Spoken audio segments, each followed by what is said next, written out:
you ever found yourself dreading family gatherings because you know there are certain people you're going to have to see and you've not yet explained that your child is maybe on the pathway for an assessment for autism or they've had a diagnosis, and you just know that these certain people are not going to react in a way that is helpful? We've all been there. We've all been there. And with Christmas coming up, I know a lot more of us are going to be put into these situations. So I thought we'd have a little chat about it today, because if you are a parent of children with autism or who are going through the diagnosis process, this is something, if you've not faced it yet, unfortunately you're likely to have to deal with at some point. Anyway, before we dive into that, welcome to the Real Talk with Ree podcast. I'm Rhiannon Morgan. Everyone calls me Ree. I'm so glad to have you here. So maybe you'll be bracing yourself for comments like, well, they don't look autistic. We actually did a whole podcast episode chatting about just that. Some other classics that people come up with. Well, we didn't have this in my day. It's very trendy now, isn't it? Everyone's autistic, or they'll probably grow out of it. Other not so helpful comments like this from people that just don't understand. And it's coming from a place, as we discussed in that previous episode, of lack of understanding, lack of education. But still, for you as a parent, knowing you're having to go into that situation, it's not helpful, especially when the process can be stressful enough as it is. I know that as a parent, having been through this 4 times myself, you end up doubting yourself. It's a big fight. It's quite draining emotionally to have to fight for your child all the time to get them assessed, and then you're dealing with meltdowns and things, adjusting, making sure that their needs are met. So unhelpful relatives are the last thing we need, but however, there are a few little strategies we can implement to make these occasions less stressful. So without further ado, let's dive into some actual strategies that we can use to make these situations far less stressful. So first of all, let's address some of the actual comments you're likely to get and some ways you can deal with them. Then we're going to look at setting some boundaries and how much you want to share, how much you have to share, and who to share it with and when, before we come back with some more crucial tips. So if someone in your life says, well, why do you need to label them when you tell them about your child's autism assessments or diagnosis? There's a few different ways you can handle it, but I'm going to give you some scripts, okay? Some scripts so that if you come up with or up against, these difficult and rather unhelpful comments, you've just got some things you can kind of parrot out. And I personally have found that when you're going into these difficult situations, having a little script rehearsed in your head is the easiest way to deal with it, because you're not put on the spot. You're not thinking, oh, what am I going to say? You just know, right, if and when people in my life, people that I'm expecting to be unhelpful or people randomly in the street that are going to be unhelpful, say these unhelpful things, this is what I'm going to say, and then it's going to be fine. And that way it doesn't become such a big deal in your body. It doesn't cause you extra stress and anxiety, just like sometimes people sometimes people say unhelpful things. That is more about them than me or my child. That is their lack of education. This is the response I'm going to give, and then we're going to move on. So why label them? So what I tend to say is, well, it's not about a label. I'm not putting a tattoo on their forehead. I'm just getting the information about my child so that I know how best to help them and support them, so that I know which help and support I can then get from the school, or as they move further through education or in extracurricular activities or whatever they need in their life. I'm able as their mother to make sure they get access to whatever it is they need, which you're not going to know what it is they need until you have assessment. And to be honest, for a lot of the things that you might want to access at some point during their lives, without this label, they wouldn't be eligible for it. And ultimately, it's so that they can understand themselves and their own brains as they grow. And as someone that wasn't diagnosed till age 40, which was this year, with ADHD, I just think, how much kinder could I have been to myself all these years if I'd known that actually some of these struggles I have, I'd have less of the, oh, what's wrong with me? Why can't I just do this? Just less of this internal conflict, and more like, oh, this is just how my brain works, and therefore I'm going to do XYZ strategy, which is kind of how I feel about it a bit now. And I feel this early intervention in the form of, let's call it the labeling that people like say, why do you want to label them? It just really helps you to understand your child, your teachers to be able to understand your child, because ultimately I think one of my big concerns is if my children weren't diagnosed or labelled, then not so much the girls, but Will, my second child especially, would have potentially just been labelled difficult. And he is the furthest from a difficult child because obviously we had the early intervention, he had so much understanding and he thrived massively. But when he went into the school system in Wales, which is where I live, they start school just after 3, sometimes the day after their 3rd birthday, sometimes the term after their 3rd birthday, depending on the specific school and how they do the intake. And in fact, all school, I think it's all schools in Wales, I think it's different in England, but all schools in Wales definitely take them the school year in which they turn 4, but quite a lot of the schools take them just after 3, which is very young. It's only for half days. I think there's like a childcare equivalent in England where you can have some sort of childcare vouchers and cash it in and things, but this is physically within the school. It's attached to the school. It's just a different classroom in the school. So he started when he was 3, and honestly, I was really worried about him just not wanting to comply or conform because he didn't want to at the time wear shoes indoors. He didn't want to sit down and join in with things. And if he hadn't had that understanding from me and therefore the teacher, he might just have been labelled difficult, won't behave, won't join in, won't sit down. Whereas actually, a lot of the things that you were asking very small children to do at the time just didn't interest him, didn't kind of fit in with the way his brain was functioning and working at the time. And that label allowed that teacher to understand him, and he's thrived so much. He is just doing so well. He's now in year 8, can't even believe it, of secondary school.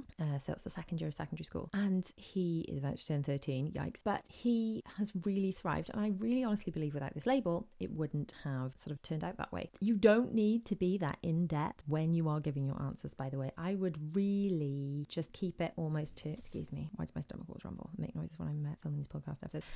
I would really try and keep, while I'm trying to kind of give a backstory to you as like mum to mum about why I give these answers. If you are giving answers to people in your life that are difficult, I would personally keep it really short and sweet, really, really short and sweet, and do not elaborate on it. So why do you want to label them? Well, it's not like it's a tattoo on their forehead. It's just a way for me to understand my child, for me to get access to help that they need, and for them to understand themselves as they grow older. End of discussion.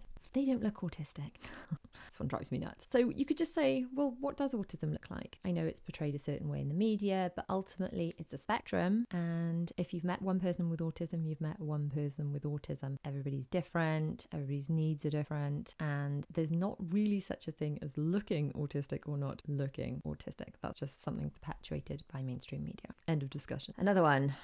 I can't remember exactly the phrasing of this one, but basically it's when people suggest that your children are the way they are, as in displaying autism trait, because you've made them that way because of the parenting. And I can't remember, like I said, I can't remember the exact wording of how this was said to me, but it was by a reasonably close family member. And it was rough. It was not pleasant. And I don't want you to feel like this if someone ever says this to you. So if basically someone just kind of, and you're probably thinking the kind of person that says this is likely to be older, and that is a stereotype. I'm not saying all older people are not understanding of autism. I'm not saying all younger people are going to totally get it. But I think when I'm thinking of the kind of people that I have dealt with that have said some really out there things, they've tended to be older. And I think the older generations have had the least exposure to autism, ADHD, any form of neurodiversity. And I mean, I'm 40. Even when I was in school, it just wasn't something that was picked up much. It wasn't something that I was really aware of. So it wasn't until I had my own children that I had this awareness. So you do have to forgive people for not understanding. But such an unhelpful thing to say is like, oh, well, they're probably just that way because you've made them that way. You've made them clingy. It's the way you've kind of brought them up or whatever.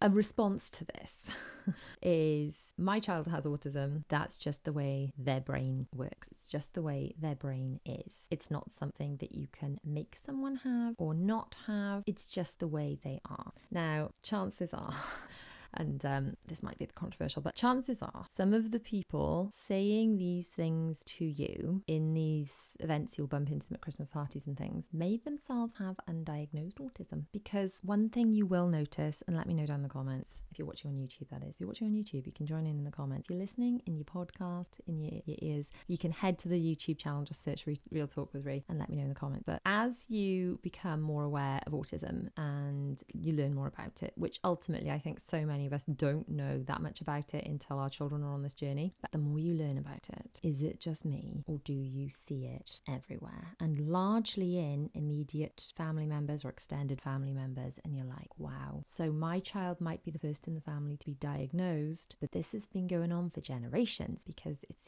like the more you learn about it, the more you see it plain as day. And I would perhaps add at this stage, this may not be as helpful. It may not be a helpful thing to say, but it's something that I potentially would add if you just want to make yourself feel better. And that's there are so many people undiagnosed.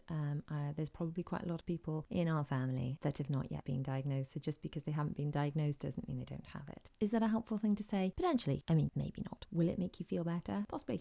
So that's your call, really, if that's something you want to kind of add. I mean, really, if you want to avoid conflict, don't. Just say that one in your head. Anyway, some really hard questions that you're going to get. Let's just go a bit deeper on some things that people are likely to say, just so you're prepared. I don't want you to feel unprepared. If you feel prepared going to these situations, and I'm not saying all these things to give you anxiety, I'm saying these things because if you know, it's all right. If people say these awkward things, I have stock phrases, I have responses. I promise you it will make it easier, okay? So just bear with me. So we never had this back in my day. You ever heard that one? Yes, it's very trendy. It's very trendy now. Everyone's got ADHD, everyone's got autism. A trend. The best probably response is actually autism has always existed. It's just that only now, as we're learning more about it, as people are becoming more educated, it's actually being identified and picked up, and people are getting the support they need. And then again, chances are there's lots of people in your life that you know. You'd say there's probably lots of people in your life, even in our family, that you know that have autism and are undiagnosed and never will be, because they haven't got a parent like me fighting their corner to try and get them any help that they need in order to thrive and live their best life. Again,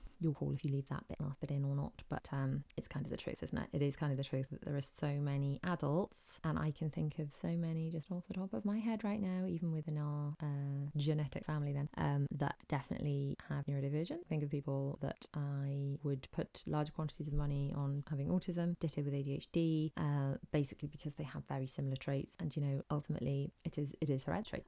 So yeah, it's a tricky one when you're dealing with people that are saying these things that quite possibly either are neurodivergent themselves and just totally in denial. It can be so frustrating. Honestly, the best thing to do is just stick with your stock phrases and get out of there. So we never had autism back in my day. You can go on to also say, yes, you probably knew a lot of people with autism. You probably knew a lot of people with ADHD. Chances are those were just labelled the naughty kids or the quiet ones or the weird ones. And that's not nice. It's far better to understand how people's brains actually work so that they can get help that they need if they need it, so they can use strategies for being able to thrive in their day-to-day lives. And just remind them that better awareness equals better support. So they'll grow out of it. Oh, I'm sure they'll grow out of it. You're probably just making a fuss. This is a double whammy, isn't it? They'll grow out of it. Yes, they're just a boy, just a girl. So just a boy. Oh, just a boy, just rowdy, just a girl, just a bit quiet, just a bit quirky. They'll grow out of it. It's fine. And ultimately, the best way to come back to this is that just to be quite firm that autism is either there or not there. It's not something that you grow into or grow out of. It is something that can be managed in different ways with different strategies, but it's not something that you can catch. It's not something that you can grow out of or change. It's just the way your brain's wired. So no, they won't grow out of it. And if they are in the process of having an assessment, it's just like, well, we're having this assessment just to know if they have it or if they don't have it, so that we can understand them and they can understand themselves, not so that we can change them or make them grow out of it, or it's just so that we can support them the best way that we possibly can. But no, they won't grow out of it. They've either got it or they haven't. Another one, oh, you're just being too soft on them. And the fussing one comes in there. It's like, no, I'm not being too soft on them. We have certain struggles that not everybody necessarily sees, that I'm not necessarily going to share publicly, because I'm going to respect my child's privacy. But I'm just parenting my child in a way that works to support them. I'm not being too soft. I'm not being too hard. I'm just parenting them in a way that's for them. And then the really horrible one, which, what are you going to do to fix them? And it's just trying to get people to understand that neurodivergence isn't a bad thing, it's just a different thing. And while people with autism or ADHD may have a specific set of struggles, they also have other things which they can be better at. And I can't generalize this too much because it's very specific to the individual. I think there's a preconception that all people with autism are, socially very, very, they find it very challenging socially, but are all gifted. And while there are people with autism who are incredibly intelligent and gifted, that's not everybody. And just as some people with autism may struggle more in social situations, so therefore may seem a little more obvious with their struggles, some people mask it so well. So trying to make people understand that it isn't something to be fixed because it's broken, but just understanding these are the list of things that I'm going to need help with. And quite frankly, I would take this like much broader. Just this, again, this isn't like, you don't need to go in depth when you're talking to your elderly relatives and trying to explain it, but I just kind of want to chat again, just you and me. But if you could take a quiz, and I've always found this the case, if you could take a quiz and be like, which kind of learner are you? Do I learn better through visually reading things, through video, through speaking, through writing? And I think I can't remember the name of this quiz, I should look it up really, but it's like a way, everyone's a different type of learner. And if you could, as early on in your educational career then, learn how you best function with revising and things, say, so you learn that actually you pick things up much better by handwriting them out, or you pick things up much better by speaking them out, or by reading them, or by singing them, whatever.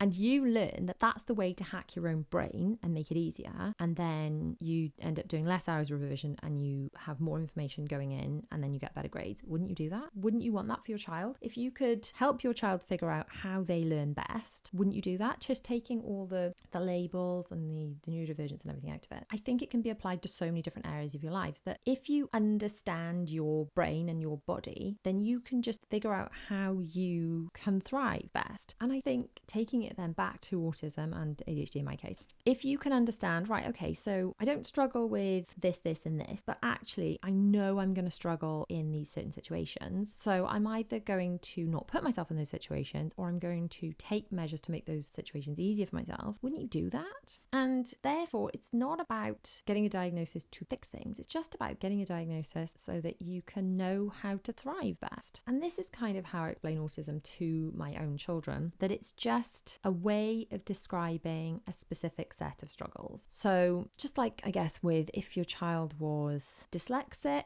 and look, I'm no expert in dyslexia at all, but apparently there's shout out, by the way, fill in the gaps on what I'm talking about in the comments if this applies to you. But apparently if you're dyslexic and there's a specific like clear color sheet you can put over the words and it makes them easier to read and things stop jumping around a page. Is that true? Is that the case? I'm like, obviously this is just throwing this one in last minute. I've not really researched this one, but if your child is dyslexic and you know that something as simple as a colored sheet is going to make them less stressed in school because they can read better and therefore they're going to take in more information, they're just going to find it easier, wouldn't you do that? And it's the same with autism. So I explained to my children that autism means that you are good at some things and not so good at other things, and autism just explains your specific list. I tell them that some people are painfully shy and there's no real help for that. It's just really shy and there's no support available for that as such in a specific structured way. Some people are just really bad at maths, not like with a diagnosis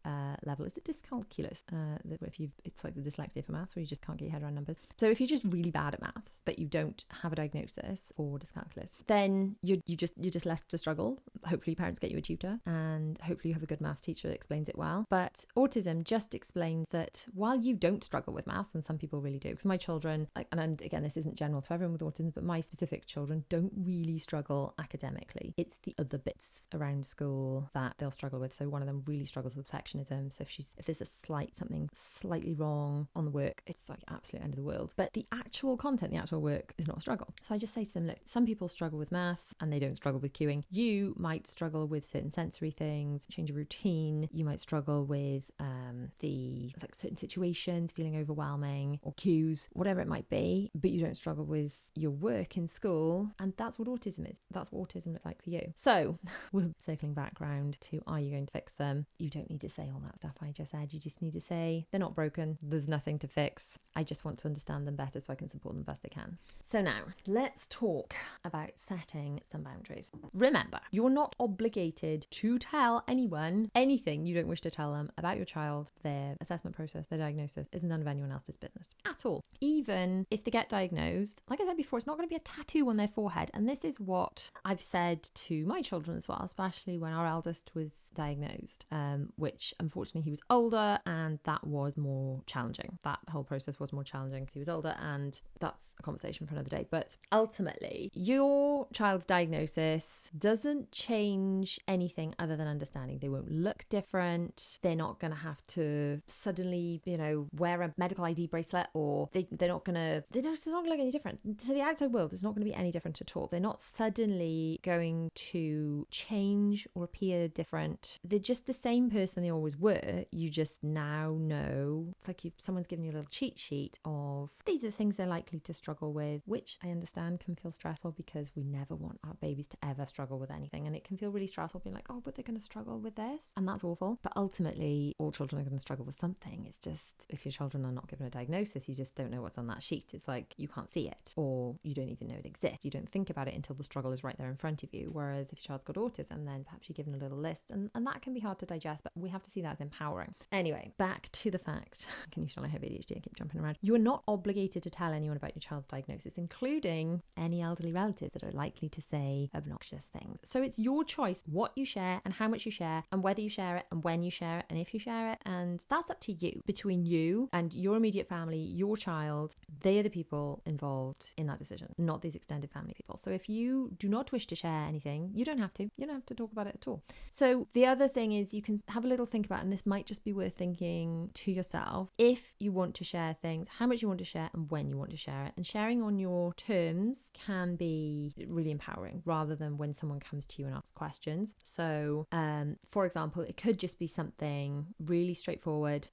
Child X, my child, has had an autism assessment. They have autism. I just wanted to let you know, something as simple as that. It could be that you do that sort of straight away. I actually found the most helpful thing to do when I came out of the meeting where my children had their actual assessment, because I felt super overwhelmed, and then when they had the diagnosis, was to write a text message and copy and paste it, because I know I had lots of people in my real life as well as online that were I'm talking about lovely people now, that were very supportive but wanted to know what was happening, wanted to know how it went and how we were going and whether we were okay. I found it really overwhelming to have to respond to all those people, so I just wrote a really basic text message, and I would suggest you do the same if your child is going in for an assessment. You could even write two versions of it before you go in, and then just copy and paste it as, yeah, we had the assessment, yes, they were diagnosed with autism, thanks so much for all your love and support. I'm feeling super overwhelmed now, so I'm going to turn my phone off the rest of the day and chat soon, but thanks so much, really appreciate all the support you've given. Something like that. Just write that, copy and paste it to everybody that sends, like, how did it go, and then you can fill them in at a later date. That for me, when we just had the diagnosis and I wanted to share information with people that were genuinely well-meaning, in all fairness, because otherwise I wouldn't have kind of shared that we were going through the process. I found that the most helpful way to deal with that in the moment. You could have a little script and share things sort of straight away or close to when you get the information with slightly more extended family. And again, just stick to a script. Keep it really, really simple. So-and-so child is being assessed for autism. This is because they struggle with loud noises, and after the assessment, we'll know what support to be able to get them. Or child X has had an assessment and been diagnosed with autism. This just means that they struggle with X, Y, and Z, and you might notice that they're wearing e-defenders when you next see them. It's something super simple. This could be sent over text. This could be in a conversation, and you can choose, do you want to do this sort of when you get the information, or do you want to do it in advance of seeing a person in an upcoming event? I'm talking about this because at the time of filming, it is nearly Christmas, hence the Christmas jumper. It is nearly Christmas, and you're just likely to see more relatives and people to have to kind of answer these questions, and stuff comes up. You could just mention it in passing at an event where you're seeing them, or beforehand, just, oh, by the way, you might notice that my little one's wearing ear defenders now. This just means that or this is because they get overwhelmed with certain sensory things. They were recently diagnosed with autism, and it's great that we now have this understanding and get them the help they need. Of course, you could just decide not to share it at all. You don't have to. No one is going to make you, and you don't have to discuss anything you don't want to. No is a full sentence. And learning that, and as a recovering people pleaser, am I even recovering people pleaser? As very much a people pleaser who's attempting not to become a people pleaser. I'm like very early in my journey of trying not to people please. That's hard sometimes, but ultimately you've got to do what's best for you, your family, and your children. If sharing information with someone that you just know is in your life because, I don't know, they're extended, they're married to a cousin or something, you see them once in a blue moon, but they're awful. all have that person, we all have that person. You don't have to talk to them about it. It's not compulsory.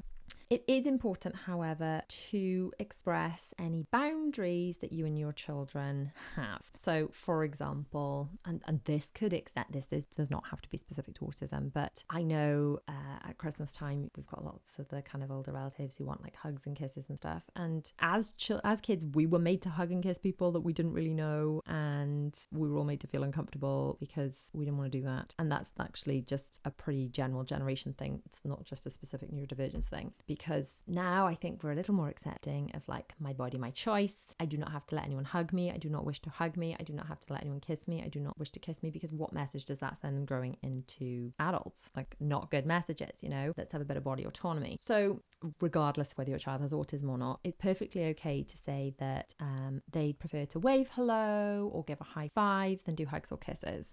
You could just say that this is because we're just trying to teach body autonomy. Again, something older people will probably not understand, but it's your child, your choice. Or you could explain that, it's just a sensory and a personal space thing and that's their preference. So you could explain that, like Zara, my youngest, wears ear defenders quite a lot now since we've got them, which, considering I've had children with autism for, well, the whole time I've had children, ear defenders are quite new to our family, largely because I think dealing with loud noises is something that most of them have not been that bothered with. I think that's largely because we live in such a noisy house. There's lots of people here. But funnily enough, our youngest is probably the loudest, and she's the one that struggles with noise. It's like noise that doesn't come from her, spins her out. And also something that's sort of interesting is our eldest has never been that bothered by loud noises and things until he's gone to university and has had a lot more quiet. Yes, university is quieter than our house. And that seems to have made him more kind of like overwhelmed by noises and things when he comes home, which is just kind of interesting. Remember, it's always okay to say no. It is okay to say they're feeling a little bit overwhelmed, we're going to leave early. It is okay to say no, they prefer not to do hugs and kisses. Thank you so much, but we try and sort of just keep to like conversation. They're really not fast on being hugged. That's okay. We can actually just say no to going altogether. If you know an event is going to just be awful and you're doing it because you feel you should, you don't have to go. Like I said, you can just say, we won't be attending. I'm very sorry. Thanks for the invitation. We won't be attending. You can blame something else. That's probably what I'm more inclined to do. You can, I would like to say that I'm comfortable with no being a complete sentence.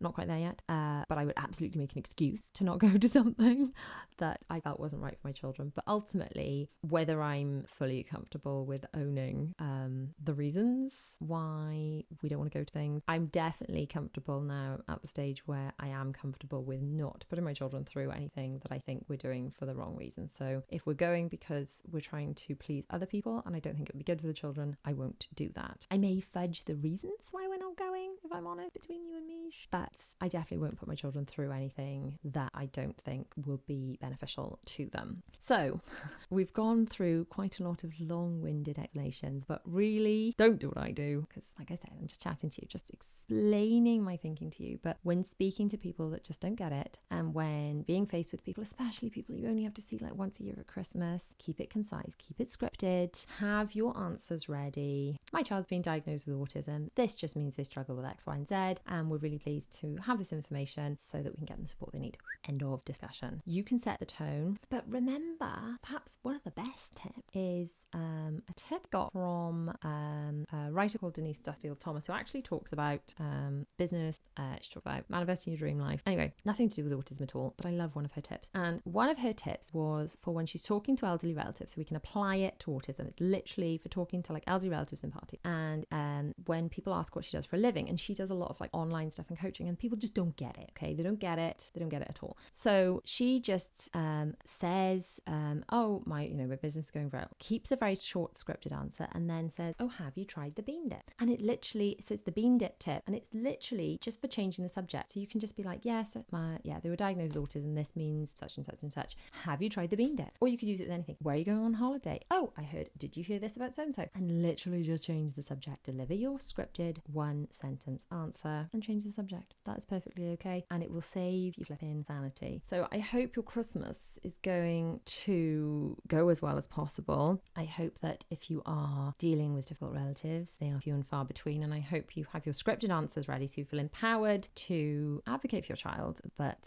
field questions that it's not worth getting into debates about, because some people just are not as educated as you probably are as a parent with a child on the spectrum. And hopefully by having some of these scripted responses in your head, then that will make life a lot easier. Now, I did talk in depth about the whole but they don't look autistic kind of thing. So following on from this conversation, I'd love you to click at the video on screen now, and you can check that out, or check out my Patreon for some early release videos and also some resources, printable things like that in there that will be super helpful for you. See you soon, guys. Bye.